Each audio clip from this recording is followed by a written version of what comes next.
Hey guys, it's Mr. Hanson here, doing a recording for you from home. Okay, so to start with, let me give a few housekeeping items.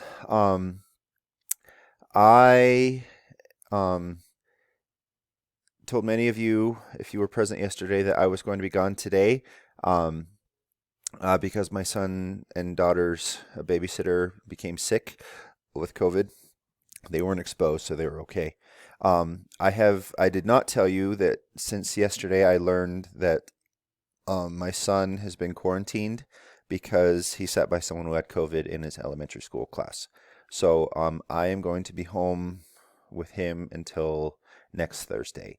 Um, none of us have symptoms yet, so we're okay. But if all goes well, I will be back on Thursday. And also on Monday, I will be in school then. If you need to come in and do some work with me, I will be then because my wife has the day off, so she can stay home with him. Okay, so that's the housekeeping thing. So more or less, you probably won't see me in person until Thursday unless you come in on Monday. All right, for your assignment today, guys, um, we have creating transitions. This is kind of the last point I want to talk about with you guys as you're finishing up your papers, which are going to be coming due tomorrow. Um, so I have a few things for you. Now, hopefully, Mrs. Monson or Mrs. Hoffman, whoever you happen to have this period, showed you this video. And if not, you can watch it after, or they can show it to you afterwards. You can skip the song if you want at the end. I do want to kind of look through this creating effective transitions with you, which is where that video was found. Okay. So when we talk about transitions, guys, many of you already do this naturally, but some of you do not. And this is why we're doing kind of a special lesson on this point. When we talk about a transition, you can think of a transition as being kind of like a road sign. So when you're driving down the road, down the freeway, I know some of you are getting your driver's license now, you learn to look at the signs. So as you're getting close to Idaho Falls, you start seeing signs that says you're 10 miles away from Idaho Falls, you're 5 miles away, next exit coming in, this much time. So that way, if you're driving along, if you didn't have those signs, you might all of a sudden see this is the exit going into Idaho Falls. We have 4 of them, but if you were going for the first one, you might miss it if you didn't have those signs to prepare you. The same thing is important when you're writing. Okay, you need to help direct your readers to know what exactly your next sentence is going to kind of be about. Okay, so as our friend here has sung to you and shown you, there's a few components that you should think about. All right. So different transitions that you can have. You can have additive transitions. You can have adversative transitions, causal transitions, and sequential transitions. Okay. And I'll kind of just do a brief walkthrough about each of these. So as you go through and you look through this, they have a list of terms that show you what your information can be doing. So if you have like adding information, for instance, you might say something at the start of your sentence that says also or additionally, furthermore, moreover. And this is what a sentence of that might look like. So furthermore, the data shows that X is a significant factor. You can have introducing or highlighting information. So that would be saying something like notably or especially. You could do a referencing or showing similarity, clarifying and identifying important information. Okay, so you could say, if you want to be something a little bit more specific, you could say specifically or namely. There are 2 factors, namely X and Y. Okay, so when you're going through your papers, if you have additional information that you want to add, and especially when you have a quote, you might use one of these to expound on the idea if you have other ideas to throw in. Okay. Adversative transitions. Okay, these are what you just use to show contrast, for instance. So one of the most common ones that you'd probably use are contrasting. So you'd have but, still. I use however quite a bit to indicate that I have a contrasting idea. This would be especially important like in your introductory paragraphs when you show the shared context, but then when you show the problem, it's important to show that there's a contrast. Okay, so you could say, most of us know that narwhals are beautiful creatures. However, okay, and then you state your problem. It shows a contrast, okay?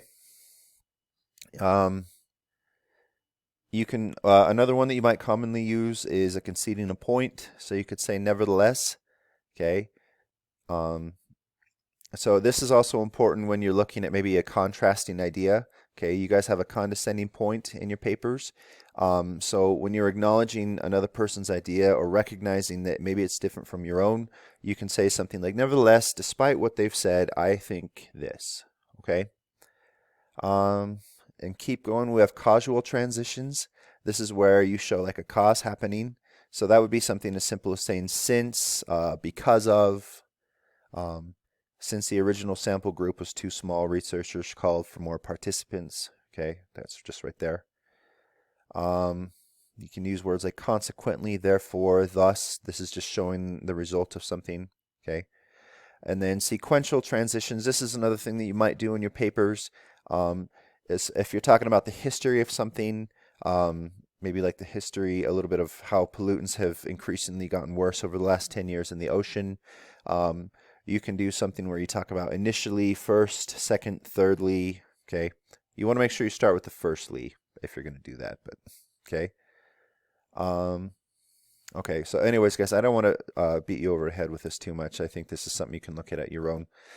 In sum, what I'm getting at here is I expect to see words like this in your paper. If you don't use any transition words whatsoever, it's going to feel really choppy. And it's going to feel like if I'm driving down the freeway, like going back to that example, if I don't have any signs indicating when Idaho Falls is coming and all of a sudden it's just right there, it's going to jerk me. It's like, oh man, I didn't see that coming. Okay. You need to help your reader know how to navigate through your paper. Okay. That's the idea. So again, there's a lot of great resources on this page if you need help with this. I would expect that you guys maybe spend a few minutes on this. A simple way to even do this is to just read through your paper. Read it out loud quietly to yourself. You can maybe step in the hallway if you need to, or have someone else read it to you later tonight. Just say that feels really choppy, okay? You can feel it sounds choppy because if you're reading it, or someone, especially if you have someone else read it and they're stumbling over what you're saying, a lot of that could just be, I need to have a transition so they know how to phrase themselves or know how to, what to expect, okay? Another thing, a last thing is, fixing grammatical structures and things, making things make sense, come across correctly. I have on my list here for us also is to talk about subordinates and sentence types just a little bit. Now, a subordinate, guys, this is going to kind of be a transition between using transitions and using different sentence types. A subordinate conjunction, guys, is basically these right here. Okay. Subsequently, because of, when, if you start a sentence that way, that is a subordinate clause, meaning that that idea alone isn't going to make sense, but you are going to have another clause coming that will complete that thought. Okay. So an example of this, let me erase some of this and I'll show you. Actually, maybe I'll just type it for you.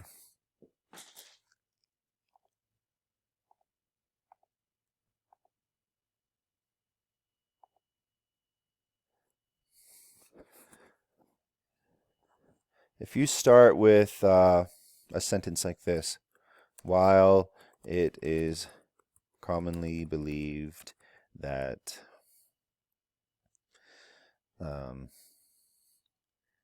something, okay, you would put a comma there and you could show a contrast and say, so while it's commonly believed that the truth is, okay, this right here would be a subordinate, okay? That's showing you, again, a contrasting idea, okay?